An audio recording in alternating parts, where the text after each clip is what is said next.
வணக்கம். செந்தணலின் பிரதான செய்திகள். விரிவான செய்திகளுக்கு முன் தலைப்புச் செய்திகள்.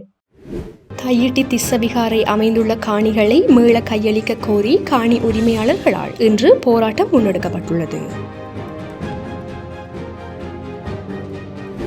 இனப்படுகொலை வாரத்தை முன்னிட்டு இன்றும் முள்ளிவாய்க்கால் கஞ்சி வழங்கும் செயற்பாடு தமிழ் தேசிய பேரவையால் முன்னெடுக்கப்பட்டுள்ளது.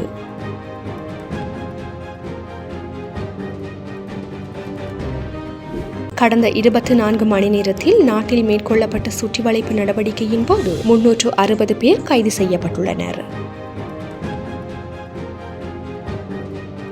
மின்சார கட்டணத்தை உயர்த்தும் முயற்சியை அரசாங்கம் உடனடியாக நிறுத்த வேண்டும் என சஜித் பிரேமதாச தெரிவித்துள்ளார்.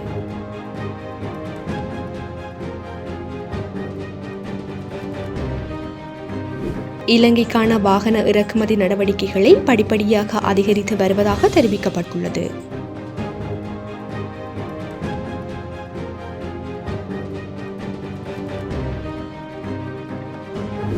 யாழ்ப்பாணத்தில் மாணவனை தாக்கிய குற்றச்சாட்டில் கைது செய்யப்பட்ட ஆசிரியரை விளக்கமறியலில் வைக்குமாறு நீதிமன்றம் உத்தரவிட்டுள்ளது.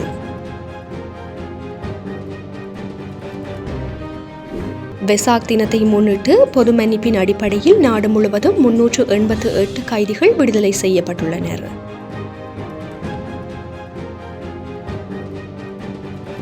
கெரண்டியல்ல பகுதியில் இடம்பெற்ற விபத்தில் சிக்கிய 47 பேர் தற்பொழுது வரையில் சிகிச்சை பெற்று வருவதாக தெரிவிக்கப்பட்டுள்ளது.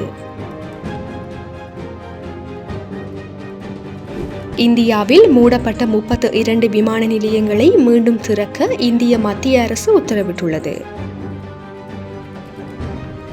திபெத்தில் இன்று நிலநடுக்கம் ஏற்பட்டுள்ளதாக தெரிவிக்கப்பட்டுள்ளது. தொடர்பென விரிவான செய்திகள். தையிட்டி திஸ்ஸவிகாரை அமைந்துள்ள காணிகளை மீள கையளிக்க கோரி காணி உரிமையாளர்களால் இன்று போராட்டம் முன்னெடுக்கப்பட்டுள்ளது. யாழ் தையிட்டி திஸ்ஸ ரஜமகா விகாரை அமைந்துள்ள மற்றும் அதனை சூழ உள்ள தமது காணிகளை மீள கையளிக்க கோரி காணி உரிமையாளர்களுடன் இணைந்து ஒவ்வொரு பௌர்ணமி நாட்களிலும் தமிழ் தேசிய மக்கள் முன்னணியினரால் முன்னெடுக்கப்பட்டு வரும் போராட்டம் இன்றும் நடைபெற்றுள்ளது. தையிட்டி பகுதியில் உள்ள சுமார் 7 ஏக்கர் காணியை அடாத்தாக கையகப்படுத்தி எவ்வித அனுமதிகளுமின்றி சட்டவிரோதமாக திஸ்ஸ ரஜமகா விகாரை எனும் விகாரை கட்டப்பட்டுள்ள நிலையில் தற்போது விகாரை அமைந்துள்ள மற்றும் அதனை சூழ உள்ள சுமார் 14 ஏக்கர் காணியில் மக்கள் மீள்குடியேற இதுவரையில் அனுமதிக்கப்படவில்லை. குறித்த பகுதியில் எவ்வித அனுமதிகளும் இன்றி யாழ் மாவட்ட மற்றும் தெல்லிப்பளை பிரதேச ஒருங்கிணைப்பு குழு கூட்டங்களில் விகாரையின் கட்டுமான பணிகளை நிறுத்தி அப்பகுதி மக்களிடம் மீள ஒப்படைக்குமாறு தீர்மானங்கள் நிறைவேற்றப்பட்ட போதிலும் காணிகள் மீள கையளிக்கப்படாது இராணுவத்தினரின் உதவியுடன் விகாரையானது கட்டி முடிக்கப்பட்டுள்ளது. குறித்த விகாரை அமைந்துள்ள காணி மற்றும் அதனை சூழ உள்ள காணிகளான 14 ஏக்கர் காணியையும் காணி உரிமையாளர்களிடம் மீள கையளிக்க வேண்டும் என காணி உரிமையாளர்களுடன் தமிழ் தேசிய மக்கள் முன்னணியினரும் இணைந்து சுமார் 1 வருட காலத்திற்கு மேலாக குறித்த போராட்டத்தை முன்னெடுத்து வருகின்றனர். இந்த போராட்டத்தில் தமிழ் தேசிய மக்கள் முன்னணியின் தலைவரும் நாடாளுமன்ற உறுப்பினருமான கஜேந்திரகுமார் பொன்னம்பலம், தமிழ் தேசிய மக்கள் முன்னணியின் பொதுச் செயலாளர் செல்வராசா கஜேந்திரன், முன்னணியின் கொள்கை பரப்பு செயலாளர் சட்டத்தரணி காண்டீபன் உள்ளிட்ட முன்னணியின் செயற்பாட்டாளர்கள், காணி உரிமையாளர்கள் மற்றும் மக்கள் என பலரும் கலந்து கொண்டிருந்தனர்.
இனப்படுகொலை வாரத்தை முன்னிட்டு இன்றும் முள்ளிவாய்க்கால் கஞ்சி வழங்கும் செயற்பாடு தமிழ் தேசிய பேரவையால் முன்னெடுக்கப்பட்டுள்ளது. முள்ளிவாய்க்கால் இனப்படுகொலை வாரம் ஆரம்பமாகியுள்ள நிலையில் இன்று 2வது நாளாக முள்ளிவாய்க்கால் கஞ்சி வழங்கும் செயற்பாடுகள் தமிழ் தேசிய மக்கள் முன்னணியினரின் தமிழ் தேசிய பேரவையால் முன்னெடுக்கப்பட்டுள்ளது. நல்லூரில் தியாக தீபம் திலீபன் நினைவு தூவியின் முன்பாக இந்த முள்ளிவாய்க்கால் கஞ்சி மக்களுக்கு வழங்கப்பட்டுள்ளது. உலக அளவில் பரவலாக வாழ்ந்து வரும் தமிழர்கள் மத்தியில் என்றுமே மறக்க முடியாத நாளாக மே 18ஆம் நாள் வரலாற்றில் பதிவாகியுள்ளது. 2009ஆம் ஆண்டு மே மாதம் 18ஆம் நாள் யுத்தம் மௌனிக்கப்பட்ட நிலையில் யுத்தத்தின் கடைசி நாட்களில் உயிரிழந்த உறவுகளின் நினைவாக ஆண்டுதோறும் மே 18ஆம் நாள் தமிழின அழிப்பு நாளாக அனுஷ்டிக்கப்பட்டு வருகின்றது. 2009ஆம் ஆண்டு இறுதிக்கட்ட யுத்தம் உக்கிரமடைந்த சந்தர்ப்பத்தில் அந்த யுத்தம் நடைபெற்ற முள்ளிவாய்க்கால் மற்றும் அதனை அண்மித்த பகுதிகளில் இருந்த மக்கள் பல வார காலமாக உணவிற்கு பாரிய சிரமங்களை எதிர்நோக்கியிருந்தனர். அந்த சந்தர்ப்பத்தில் தமது பசியை ஆற்றுவதற்காக அவர்களுக்கு கிடைத்த அரிசியை கொண்டு கஞ்சி தயாரித்து பட்டினியை எதிர்கொண்டனர். இறுதி யுத்தத்தில் சிக்குண்ட பல்லாயிரக்கணக்கான மக்களின் பசியை போக்கிய கஞ்சியுணவை ஈழத்தமிழர்கள் இன்றும் மறக்கவில்லை. அப்போது முதல் ஆண்டுதோறும் மே மாதம் 18ஆம் நாளுக்கு முதல் சுமார் ஒரு வருட காலம் தமிழர் தாயகத்தின் பகுதிகளில் இந்த கஞ்சி ஆக்கப்பட்டு மக்களுக்கு பகிர்ந்தளிக்கப்படுகின்றமையும் குறிப்பிடத்தக்கது. கடந்த 24 மணி நேரத்தில் நாட்டில் மேற்கொள்ளப்பட்ட சுற்றிவளைப்பு நடவடிக்கையின் போது 360 பேர் கைது செய்யப்பட்டுள்ளனர். கடந்த 24 மணி நேரத்தில் நாட்டில் மேற்கொள்ளப்பட்ட சுற்றிவளைப்பு நடவடிக்கையின் போது 360 பேர் கைது செய்யப்பட்டுள்ளதாக ஸ்ரீலங்கா காவல்துறை ஊடகப் பிரிவு தெரிவித்துள்ளது. கைது செய்யப்பட்ட சந்தேக நபர்கள் போதைப் பொருட்களுடன் சம்பந்தப்பட்டவர்கள் என தெரிவிக்கப்பட்டுள்ளது. அதன்படி ஹெரோயின் போதைப் பொருளுடன் 114 பேரும், ஐஸ் போதைப் பொருளுடன் 141 பேரும், கஞ்சா போதைப் பொருளுடன் 100 பேரும், கஞ்சா செடிகளுடன் 5 பேரும் கைது செய்யப்பட்டுள்ளனர். இந்த விசேட சுற்றிவளைப்பு நடவடிக்கையின் போது 204 கிராம் 696 மில்லிகிராம் ஹெரோயின் போதைப் பொருளும், 162 கிராம் 130 மில்லிகிராம் ஐஸ் போதைப் பொருளும், 6 கிலோ 933 கிராம் 474 மில்லிகிராம் கஞ்சா போதைப் பொருளும், 31,454 கஞ்சா செடிகளும் ஸ்ரீலங்கா காவல்துறையினால் கைப்பற்றப்பட்டுள்ளதாக ஸ்ரீலங்கா காவல்துறை ஊடகப் பிரிவு மேலும் தெரிவித்துள்ளது. மின்சார கட்டணத்தை உயர்த்தும் முயற்சியை அரசாங்கம் உடனடியாக நிறுத்த வேண்டும் என சஜித் பிரேமதாச தெரிவித்துள்ளார். மின்சார கட்டணத்தை உயர்த்த அரசாங்கம் மேற்கொள்ளும் முயற்சியை உடனடியாக நிறுத்துமாறு வலியுறுத்துகின்றோம் என எதிர்க்கட்சி தலைவர் சஜித் பிரேமதாச தெரிவித்துள்ளார். அத்துடன் மின்சார கட்டண திருத்தத்தில் 25% முதல் 30% வரையிலான அளவில் மின்சார கட்டணத்தை உயர்த்த அரசு திட்டமிட்டுள்ளதாகவும் அவர் சுட்டிக்காட்டியுள்ளார். குறித்த விடயம் எதிர்க்கட்சி தலைவர் சஜித் பிரேமதாச வெளியிட்டுள்ள அறிக்கையில் தெரிவிக்கப்பட்டுள்ளது. அறிக்கையில் மேலும் தெரிவிக்கையில், தற்போதைய ஜனாதிபதி அனுரகுமார திசநாயக்க தலைமையிலான அரசாங்கம் ஆட்சிக்கு வருவதற்கு முன்னர் இலங்கையின் கடன் நிலைத்தன்மை பகுப்பாய்வை மறுபரிசீலனை செய்வதாக மக்களுக்கு அளித்த வாக்குறுதியை மறந்து முந்தைய அரசாங்கம் சர்வதேச நாணய நிதியத்துடன் மேற்கொண்ட உடன்படிக்கைகளை அப்படியே செயற்படுத்துவதன் விளைவாக இப்படி மின்சார கட்டணத்தை உயர்த்தும் நிலை உருவாகியுள்ளது. சர்வதேச நாணய நிதியத்துடன் ஜூலை மாதம் நடைபெறவுள்ள மீளாய்வுக்கு முன்னர் மின்சார கட்டணத்தை உயர்த்தி நிபந்தனைகளை நிறைவேற்றும் நடவடிக்கை அரசாங்கம் ஈடுபட்டுள்ளது என்பது இப்போது தெளிவாகிறது. கடந்த ஆண்டு லாபம் ஈட்டிய இலங்கை மின்சார சபை பிப்ரவரி மாதம் முதல் நட்டமடைந்து வருவதாகவும் அது எண்ணிக்கையில் ரூபாய் 271.1 பில்லியன் அளவிற்கு இருப்பதாகவும் கூறி அன்று மக்களுக்கு அளித்த வாக்குறுதிகளை கைவிட தயாராகின்றது என்பது தெளிவாக தெரிகின்றது. ரூபாய் 9,000 மின்சார கட்டணத்தை ரூபாய் 6,000 வரையிலும், ரூபாய் 3,000 மின்சார கட்டணத்தை ரூபாய் 2,000 வரையிலும் 33% குறைப்பதாக தற்போதைய ஜனாதிபதி தேர்தலுக்கு முன்னர் மக்களுக்கு அளித்த வாக்குறுதியை மறந்து இவ்வாறு நாட்டு மக்களை துன்பத்திற்கு உள்ளாக்குவது ஜனநாயக விரோத செயல் என்பதை நாங்கள் வலியுறுத்துகின்றோம் என அவர் தெரிவித்துள்ளார். இலங்கைக்கான வாகன இறக்குமதி நடவடிக்கைகளை படிப்படியாக அதிகரித்து வருவதாக தெரிவிக்கப்பட்டுள்ளது. இலங்கைக்கான வாகன இறக்குமதி நடவடிக்கைகளை படிப்படியாக அதிகரித்து வருவதாக இலங்கை மோட்டார் வாகன வர்த்தகர்கள் சங்கம் தெரிவித்துள்ளது. 4 வருடங்களுக்கு பின்னர் இடைநிறுத்தப்பட்டிருந்த இறக்குமதி கட்டுப்பாடுகள் தற்போது தளர்த்தப்பட்டமையினால் வாகன இறக்குமதி துறையினர் நன்மையடைந்து வருகின்றதாகவும் சுட்டிக்காட்டப்பட்டுள்ளது. சர்வதேச ரீதியாக முன்னணியில் உள்ள வாகன உற்பத்தியாளர்களை பிரதிநிதித்துவப்படுத்தும் நிறுவனங்கள் இறக்குமதி தளர்த்தப்பட்டமை வரவேற்கத்தக்கது என குறிப்பிட்டுள்ளன. வாகன சந்தை நுட்பமான மீழ்ச்சி கட்டத்தில் உள்ளதால் அவதானமாக செயற்பட வேண்டியது அவசியம் என இலங்கை மோட்டார் வாகன வர்த்தகர்கள் சங்கம் மேலும் தெரிவித்துள்ளது. இந்த நிலையில் அதிக இறக்குமதி வரிகள், வெளிநாட்டு நாணயத்திற்கான வரையறுக்கப்பட்ட அணுகுமுறை மற்றும் ஸ்திரமான நீண்டகால கொள்கைகளின் அவசியத்தன்மை போன்ற காரணிகள் தொழில்துறையின் வளர்ச்சியை பாதிப்பதாகவும் தெரிவிக்கப்பட்டுள்ளமை குறிப்பிடத்தக்கது. யாழ்ப்பாணத்தில் மாணவனை தாக்கிய குற்றச்சாட்டில் கைது செய்யப்பட்ட ஆசிரியரை விளக்கமறியலில் வைக்குமாறு நீதிமன்றம் உத்தரவிட்டுள்ளது. யாழ்ப்பாணத்தில் மாணவனை தாக்கிய குற்றச்சாட்டில் கடந்த வெள்ளிக்கிழமை கைது செய்யப்பட்ட ஆசிரியரை விளக்கமறியலில் வைக்குமாறு நீதிமன்றம் உத்தரவு பிறப்பித்துள்ளது.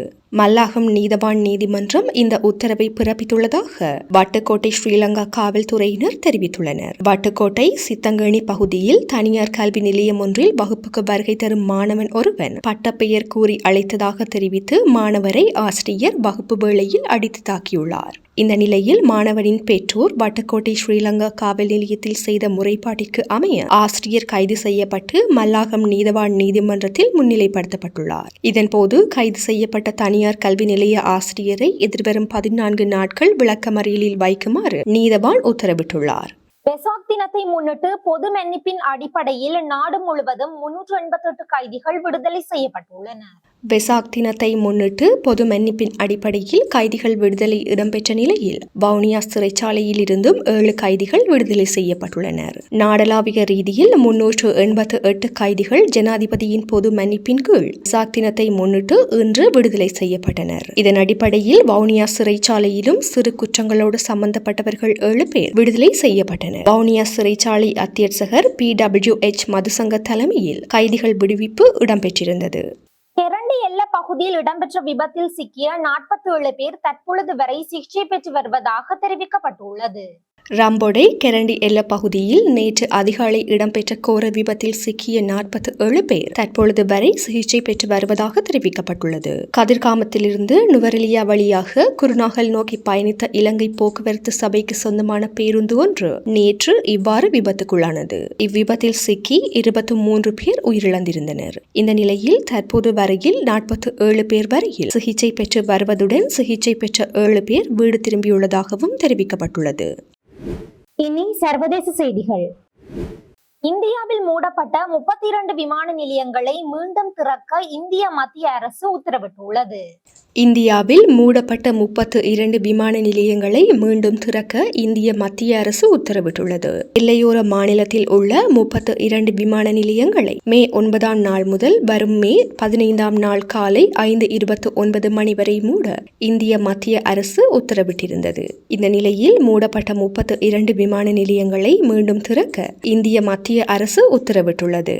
திபெத்தில் இன்று நிலநடுக்கம் ஏற்பட்டுள்ளதாக தெரிவிக்கப்பட்டுள்ளது. திபெத்தில் இன்று அதிகாலை 2:41 மணியளவில் நிலநடுக்கம் ஏற்பட்டுள்ளதால் மக்கள் கடும் அச்சமடைந்துள்ளனர். இது ரிக்டர் அளவில் 5.7 பதிவாகியுள்ளதாக தேசிய நில அதிர்வு மையம் தெரிவித்துள்ளது. இந்த நிலநடுக்கம் பூமிக்கு 10 கிலோமீட்டர் ஆழத்தில் ஏற்பட்டுள்ளது. இதன்போது நில அதிர்வானது உணரப்பட்டது. இதனால் இதுவரை யாருக்கும் காயமோ அல்லது சேதமோ பதிவாகவில்லை. முன்னதாக மே 8ஆம் நாள் இந்த பகுதியில் 3.7 ரிக்டர் அளவிலான நிலநடுக்கம் ஏற்பட்டது. இதேவேளை நேற்று இந்தோனேஷியாவில் சக்தி வாய்ந்த நிலநடுக்கம் ஏற்பட்டுள்ளது. இந்த நிலநடுக்கம் ரிக்டரில் 6.2 பதிவாகியிருந்தது. வடக்கு சுமாத்ராவில் பிஞ்சாய் நகருக்கு 160 கிலோமீட்டர் மேற்கே 89 கிலோமீட்டர் ஆழத்தில் இந்த நிலநடுக்கம் ஏற்பட்டுள்ளமை குறிப்பிடத்தக்கது. இத்துடன் செய்திகள் நிறைவடைகின்றன. வணக்கம்.